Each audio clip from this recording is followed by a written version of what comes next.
Hello guys, samahan niyo ako magluto ng sweet and sour na isda. Ito lang ang aming ulam ngayong gabi. Isang pirasong isda. Malaki naman siya pero kasi sa aming dalawa ni Habi.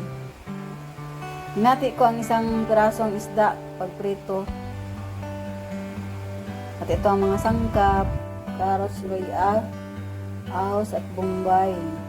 Sibuyas bombay. At mayroon ding sili na laba. Nagisa ko muna ang ahos, luya, onion at saka nilagay ko na rin ang carrots. At nilagyan ko rin ng black pepper, at saka tubig, asin.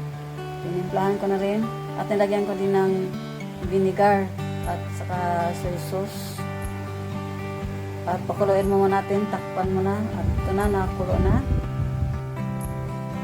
Nilagyan natin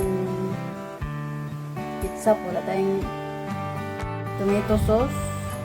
Para pang pula-pula sa ating lutuin, nilagyan ko ng konting pizza. At saka nilagyan ko rin ng liquid seasoning, pang padagdag sa lasa.